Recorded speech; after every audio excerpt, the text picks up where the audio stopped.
Tivemos informações de vários áudios dela que mostram como é que foram esses últimos dias dela ainda em Prudentópolis, viu, Lucas? Porque, para lembrar o caso, a gente tem que no dia 17, ela acabou sendo expulsa de casa, no dia 17 do mês passado, ela foi expulsa de casa, depois que o Jâminos, o marido dela até então, que era advogado, policial civil aposentado, enfim, achou que por ela chegar tarde, por ela mexe com beleza, é esteticista, ela estaria traindo ele. E aí ele se descontrolou e colocou ela para fora junto com os 2 filhos do casal, o garotinho de 10 anos e a menininha de 8. E então, daí para diante, ela entrou com uma medida protetiva, porque ele falou vários absurdos para ela, foi na polícia várias e várias vezes, Lucas.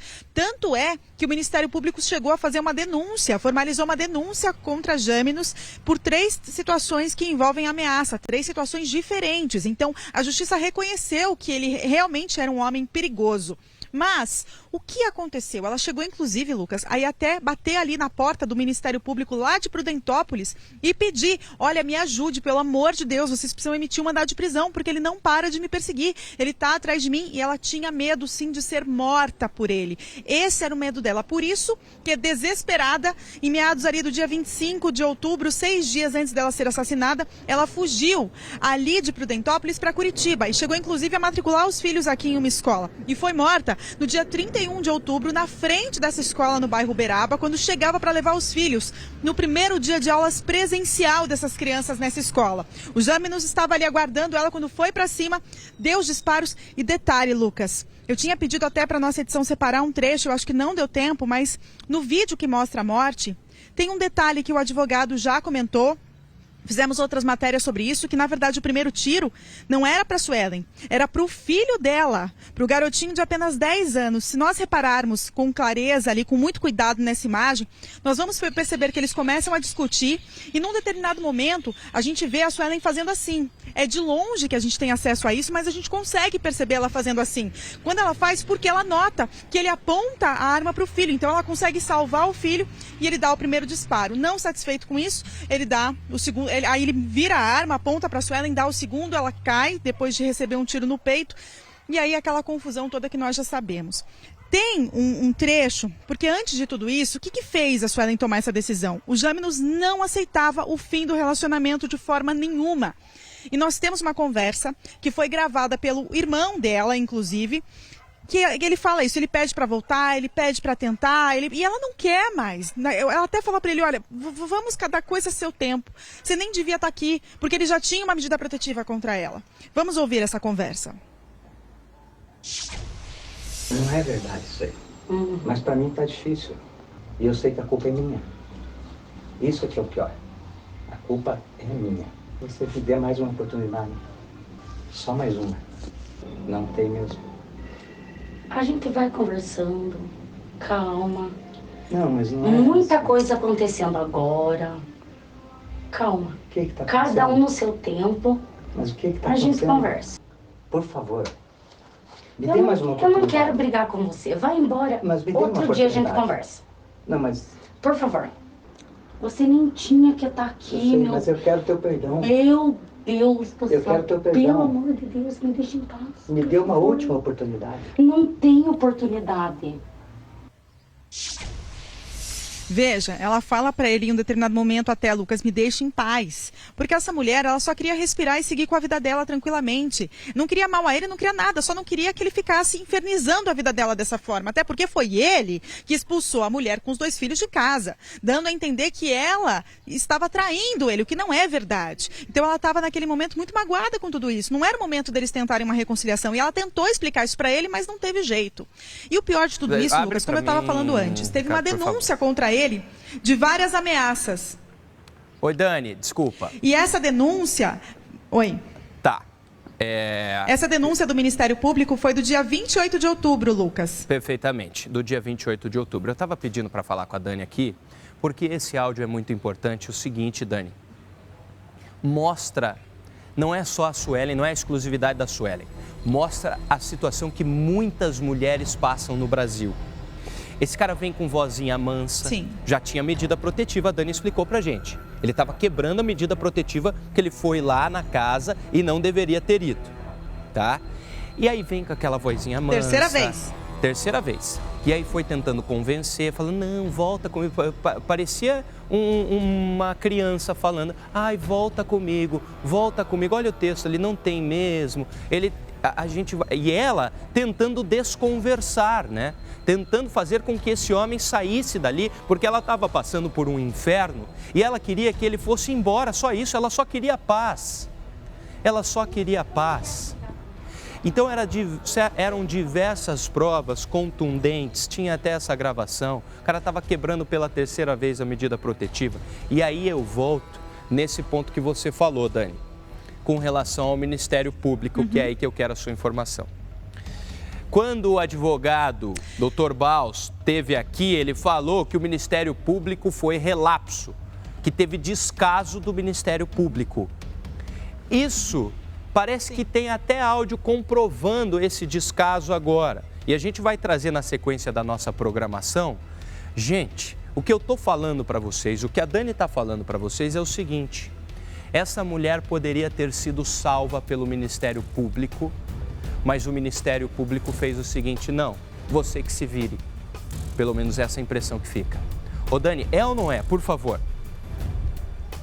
Sim, Lucas, porque assim, a lei é muito clara em relação a isso. A partir do momento que a mulher tem uma medida protetiva, se o homem se aproxima dela uma única vez que seja, já é motivo para uma decretação de prisão por quebra de ordem judicial, por desobediência. E ponto. Não tem que chegar em 2, 3, 4 vezes, ou nem o fato como aconteceu com a Suelen, dela ser assassinada na frente dos filhos. Só que aí que tá, ela foi até o Ministério Público, tomou bronca, inclusive, da promotora, porque teoricamente não era para ela estar ali, eu já vou chamar esse áudio, mas antes disso só quero esclarecer que a denúncia foi feita contra ele no dia 28 de outubro. Depois da denúncia, Lucas, o Ministério Público pode pedir a prisão ou não. Naquele momento, o Ministério Público abriu mão da prisão, disse que não havia necessidade, porque o Jâminos tem uma criança especial que é neta dele, um menino de 2 anos, o Arthur, que tem síndrome de Down, é neto dele, e ele cuidava, a custódia dessa criança não era só do Jâminos, era da Suelen também. E o Ministério Público justificou que ele não poderia ser preso por conta dessa criança. Acontece que essa criança poderia ser cuidada pela Suelen, inclusive.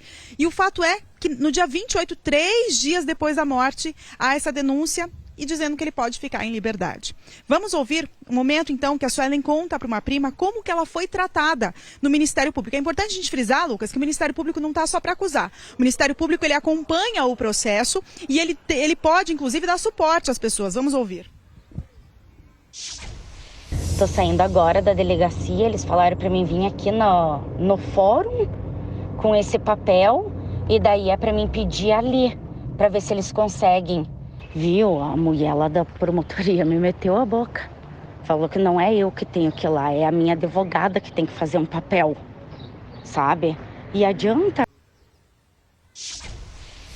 E veja, detalhe, ela fala da advogada. Ela tinha uma advogada sim, mas não na medida protetiva, Lucas. A advogada dela cuidava da questão da área de família dela. Tanto que essa medida protetiva não tinha nenhum advogado constituído ainda. E aí ela tem essa resposta. Ela diz exatamente assim, o Ministério Público, a promotora lá meteu a boca em mim. Falou que quem tem que cuidar disso é a advogada. Gente, independente se é a advogada, se é a mulher, se é a vítima que está ali na frente da pessoa pedindo ajuda, pedindo pelo amor de Deus, ele precisa ser preso, que ele continua me ameaçando, eu estou desesperada, eu não sei mais o que fazer. Aquela mulher precisa ser acolhida e não tomar bronca e dizer, olha, isso daí não é você que resolve, é sua advogada. É ela que tá passando por risco de vida. Lucas. Eu concordo, você tem razão, sabe, Dani? Eu tô triste aqui, de verdade, eu tô muito triste. Eu me sinto responsável, é isso. A nossa sociedade se sente responsável agora porque nós não ajudamos essa mulher. Ela pediu socorro, ela fez tudo o que ela tinha que fazer. Ela fez boletim de ocorrência, ela representou contra o cara, ela sabia que ia dar ruim lá na frente, que ia acontecer da pior maneira, ela sabia. Aí ela foi no Ministério Público, ela foi escorraçada do Ministério Público, tocaram ela para fora do Ministério Público, que é o órgão que é para nos representar. É para nos representar. Mas escorraçaram a mulher de lá. Por quê? Porque era um amiguinho advogado, Jâminos? Eu estou pensando aqui, estou tentando entender o que levou a representante do Ministério Público que conversou com a Suelen a escorraçar essa mulher de lá. Por que é que não... Tem mais, gente, saiu o mandado de prisão, não foi cumprido por causa do negócio da eleição, que não pode prender em período eleitoral, que também, essas coisas que eu não entendo do Brasil. Então essa mulher pediu, pelo amor de Deus, me ajudem. Ela pediu ajuda para todo mundo, e nós não ajudamos. Tem sangue nas mãos do Ministério Público. Tem sangue nas mãos do Ministério Público. É cobrança dura, mas tem que ser dita. Tem a resposta deles, porque é o seguinte, quando eu cheguei nessa denúncia, quando a Dani me trouxe essa informação, eu falei, olha gente, nós precisamos conversar com o Ministério Público, por que é que eles agiram dessa maneira. O Ministério Público falou alguma coisa pra gente, Dani? A gente está no aguardo. O Marcelo Não, Velhinho. até esse momento nós pedimos isso. Perfeito, tá. Nós pedimos resposta, mas ainda não tivemos. Perfeito, ok. Então a gente pediu resposta, até agora nada. Triste isso. Ô Dani, você tem mais uma entrevista para chamar aqui, né, por favor? Tenho. E assim, Lucas, para esclarecer, eu me lembro que quando falávamos a respeito disso, muito foi questionado em algumas outras entradas sobre esse assunto, como é que ele soube onde é que ela estava? Porque, veja, uma coisa importante a gente esclarecer. A única pessoa que sabia onde ela estava era a advogada dela. E a advogada dela, inclusive, teve um pedido no processo, o juiz falando para ela dizer qual que era o endereço da Suelen. E ela disse, não vou dizer, porque ela tá, é perigoso, eu só posso dizer que ela não está aqui, ela teve que se mudar por conta das ameaças dele. Então, assim, o endereço da Suelen não estava no processo.